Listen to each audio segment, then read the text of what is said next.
plus élevé que ce nôtre. Et ce qui est très dur à concevoir, parce qu'on dit plus élevé égale plus de technologie, égale je sais pas, des écrans plats, des oreillettes, mais c'est peut-être traduit différemment. Parce qu'une technologie extrêmement avancée, mais qui tout le long a pour priorité unique de respecter la nature, c'est jamais tu vas fabriquer un circuit imprimé, jamais tu vas utiliser du pétrole pour un moteur à explosion, jamais tu vas faire ça. Tu vas utiliser des pierres qui ont une capacité naturelle à faire telle ou telle chose. Tu pouvais téléphoner avec ton portable, tout ça, mais au prix de niquer la nature, non? Il y a un autre moyen, je sais pas lequel. Ben voilà, moi je pense que les mecs ils ont évolué comme ça, au point d'être par exemple capables de parler d'un bout à l'autre de la planète comme nous on le fait avec nos portables polluants. Et que eux le faisaient, je sais pas, avec des pierres, avec des bulles, j'en sais rien, en se mettant sur tel point tellurique, avec tel matériau, je n'ai aucune idée.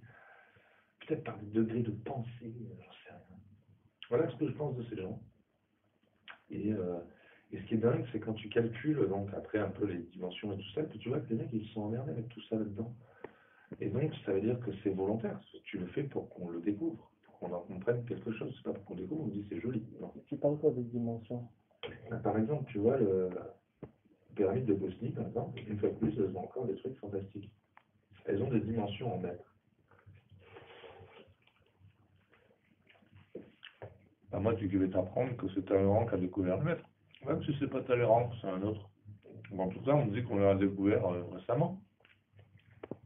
Les pyramides, elles ont 10 000, 15 000, 20 000 ans. Elles ont des dimensions en mètres, elles sont recouvertes de terre, elles ont des dimensions en mètres, comment ils vont faire des degrés? Eh ben, le mec, il a fait des estimations. Ah, et quand ça tombe en mètres, ça l'arrange. Alors il s'arrête là. C'est cool.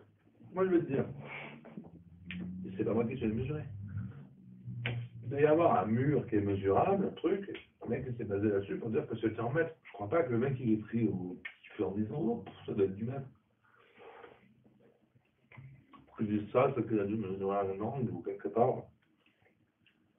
Mais bon, une fois de plus, même, encore mieux. Ça, par contre, c'est vérifiable.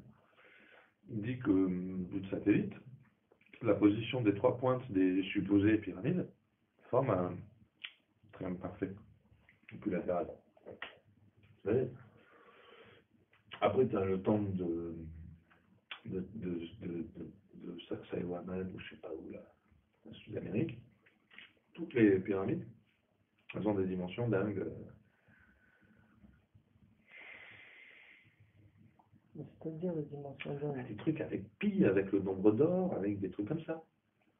Par exemple, la pyramide de Tiahuanaco, je crois que c'est Sacsayhuaman, la super grande, là, qui aurait été fabriquée en 200 ans. Ouais. Tu vois de laquelle je parle? Oui, bon.